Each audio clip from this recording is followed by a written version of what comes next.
بسم اللہ الرحمن الرحیم۔ السلام علیکم ورحمۃ اللہ وبرکاتہ۔ ناظرین کرام، اچھائیاں اور برائیاں معاشرے کے اندر پائی جاتی ہیں۔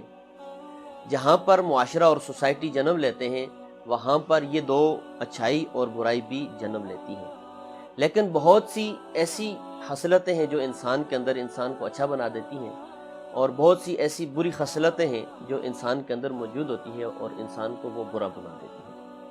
انسان کو اگر یہ معلوم ہو کہ یہ کام جو وہ کر رہا ہے وہ برا ہے تو شاید وہ اس کام کو چھوڑ دے، لیکن اس کو یہ معلوم نہیں ہوتا کہ وہ جو کام کر رہا ہے کہ وہ برا ہوگا، وہ ہر کام کو اچھا سمجھ کر ہی کرتا ہے۔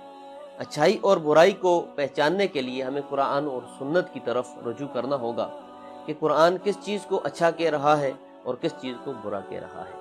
ہمیں برائیوں کو ترک کر دینا چاہیے اور اچھائیوں کو اپنی زندگی میں لے کے آنا چاہیے، تاکہ اچھائیوں کی وجہ سے زندگی خوشگوار رہے اور ایسا نہ ہو کہ انسان کی زندگی کے اندر برائی ہو اور اس برائی کا اثر انسان پر پڑے اور انسان کی زندگی بدترین ہو جائے۔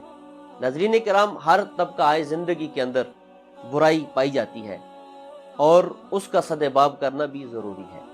اللہ کے نبی صلی اللہ علیہ وسلم نے ارشاد فرمایا، من راء منکم منکرا فلیغیرہ بیدہ فإن لم یستطع فبلسانہ فإن لم یستطع فبقلبہ ذلک اضعف الایمان۔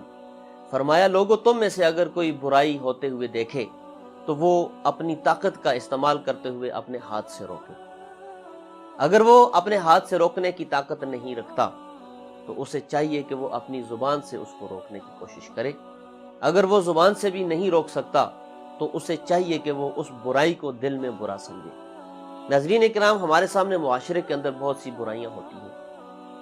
ہمارے بڑے طبقے ایسے ہیں کہ جن میں برائیوں کو روکنا ہمارے لیے مشکل ہوتا ہے۔ اگر ہم صاحب اقتدار کو دیکھیں تو صاحب اقتدار میں ہماری طاقت نہیں ہوتی کہ ہم ان کو ہاتھ سے روکیں، لیکن جو لوگ وہاں پر موجود ہیں، صاحب اقتدار کے ساتھ جو لوگ کھڑے ہیں، ان لوگوں کا یہ حق ہے کہ وہ اس برائی کو وہاں پر اپنے ہاتھ سے روکیں۔ اور ایسے ہی اگر علماء کے طبقے میں ہیں، اگر علماء میں کوئی برائی ہو رہی ہے تو وہاں کے جو لوگ ہیں، یہ ان کا حق ہے کہ وہ ان برائیوں کو وہ وہاں پر اپنے ہاتھ سے روکیں۔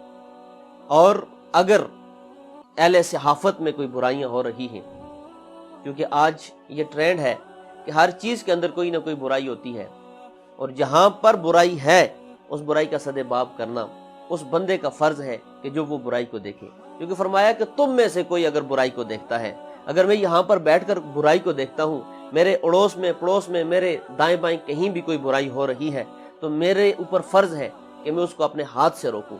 اگر میں ہاتھ سے نہ روک سکوں تو زبان سے اس کو منع کروں، اگر میں زبان سے نہ روک سکوں تو پھر میں دل میں برا سمجھوں۔ ناظرین اکرام، اگر ایک گھر کے اندر دیکھیں تو گھر کے اندر اگر میرا باپ، میری ماں، میرا بڑا بھائی اگر کوئی گناہ کرتا ہے، کوئی برائی کرتا ہے، تو میں اگر اس کو ہاتھ سے تو نہیں روک سکتا، میں اس کو زبان سے منع کر سکتا ہوں۔ اور اگر میں اس سے بھی چھوٹا ہوں، اس سے بھی کمزور ہوں، تو مجھے وہاں پر میں دل میں اس برائی کو برا سمجھ سکتا ہوں۔ ناظرین کرام، اگر آپ آج کسی بھی طبقے میں جا کر دیکھیں تو وہاں پر برائی موجود ہے۔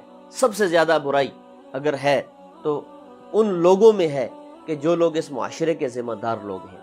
ان میں سے علماء کی ذمہ داری ہے کہ علماء معاشرے کے اندر برائیوں کی نشاندہی کریں اور ان کو ہاتھ سے روکنے کی کوشش کریں۔ اگر ہاتھ سے نہیں روک سکتے تو وہ زبان سے بیان کر سکتے ہیں۔ اس کے بعد لکھاری لوگ ہیں، اہل صحافت لوگ ہیں، اگر برائی ہوتے ہوئے دیکھتے ہیں اور وہ برائی پر نشاندہی نہیں کرتے اور برائی کو نہیں روکتے، بلکہ اکثر یہ ہوتا ہے کہ یہ جو طبقے ہیں یہی برائی میں اضافہ کرتے ہیں۔ ان کے لکھنے کی وجہ سے اور ان کے بولنے کی وجہ سے معاشرہ برائیوں کا شکار ہو جاتا ہے، اور یہی لوگ قوم کے معمار ہیں، سوسائٹی کے معمار ہیں۔ سوسائٹی ان لوگوں سے بنتی ہے، معاشرے کے انٹلیکچوئل لوگ ہیں، یہ ان لوگوں سے بنتی ہے، تو برائی کا خاتمہ کرنا ہم سب کا فرض ہے۔ نبی کریم صلی اللہ تعالی علیہ وسلم کا ارشاد ہے کہ المسلم من سلم المسلمون من لسانہ و یدہ، مسلمان تو وہ ہے کہ جس کے ہاتھ اور زبان سے دوسرے مسلمان محفوظ رہیں۔ جب مسلمان کے ہاتھ اور زبان سے دوسرے مسلمان محفوظ نہیں رہیں گے تو اس کا مطلب یہ ہے کہ اس کا حق مسلمانی ادا نہ ہوا۔ اس لیے کہ ہم بحیثیت مسلمان ہمارا یہ فرض ہے کہ ہم اچھائی کو معاشرے کے اندر عروج دیں اور برائی کو روکیں اور برائی سے منع کریں۔ وما علینا الا البلاغ المبین۔